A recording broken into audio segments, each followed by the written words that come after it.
ನಮಸ್ಕಾರ ಸ್ನೇಹಿತರೆ, ಇಂದಿನ ವಿಡಿಯೋದಲ್ಲಿ ನಾವು ಮಲಬದ್ಧತೆ ಅಥವಾ ಕಾನ್ಸ್ಟಿಪೇಷನ್ ಸಮಸ್ಯೆಗೆ ಹೆಚ್ಚಾಗಿ ಬಳಸುವ ಲೂಸ್ ಸಿರಪ್ ಬಗ್ಗೆ ಸಂಪೂರ್ಣ ಮಾಹಿತಿ ತಿಳಿಯೋಣ. ಇದು ಹೇಗೆ ಕೆಲಸ ಮಾಡುತ್ತೆ ಮತ್ತು ಇದನ್ನು ಬಳಸುವ ಸರಿಯಾದ ಕ್ರಮ ಯಾವುದು ಅಂತ ನೋಡೋಣ.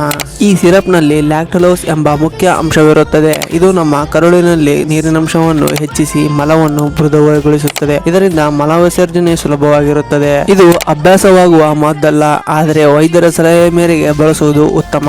ಸಾಮಾನ್ಯವಾಗಿ ದೊಡ್ಡವರು ದಿನಕ್ಕೆ 15 ರಿಂದ 30 ml ವರೆಗೆ ತೆಗೆದುಕೊಳ್ಳಬಹುದು. ಇದನ್ನು ರಾತ್ರಿ ಮಲಗುವ ಮುನ್ನ ಅಥವಾ ಬೆಳಗ್ಗೆ ಉಪಹಾರದ ನಂತರ ತೆಗೆದುಕೊಳ್ಳುವುದು ಸೂಕ್ತ. ನೆನಪಿಡಿ, ಇದು ಕೆಲಸ ಮಾಡಲು 1 ರಿಂದ 2 ದಿನಗಳು ಸಮಯ ತೆಗೆದುಕೊಳ್ಳಬಹುದು. ಕೆಲವರಿಗೆ ಇದು ಹೊಟ್ಟೆ ಉಬ್ಬರ ಅಥವಾ ಗ್ಯಾಸ್ ಉಂಟಾಗಬಹುದು. ಸಕ್ಕರೆ ಕಾಯಿಲೆ ಇರುವವರು ಮತ್ತು ಗರ್ಭಿಣಿಯರು ವೈದ್ಯರನ್ನು ಕೇಳಿಯೇ ಇದನ್ನು ಬಳಸಬೇಕು. ತುಂಬಾ ದಿನಗಳ ಕಾಲ ಸತತವಾಗಿ ಇದನ್ನು ಬಳಸಬೇಡಿ. ನಿಮಗೆ ಈ ಮಾಹಿತಿ ಇಷ್ಟವಾಗಿದ್ದರೆ ವಿಡಿಯೋಕ್ಕೆ ಲೈಕ್ ಮಾಡಿ ಮತ್ತು ನಿಮ್ಮ ಸ್ನೇಹಿತರೊಂದಿಗೆ ಶೇರ್ ಮಾಡಿ. ಇಂತಹ ಆರೋಗ್ಯದ ಮಾಹಿತಿಗಾಗಿ ನಮ್ಮ ಚಾನಲ್ ಅನ್ನು ಸಬ್ಸ್ಕ್ರೈಬ್ ಮಾಡಿ. ಧನ್ಯವಾದಗಳು.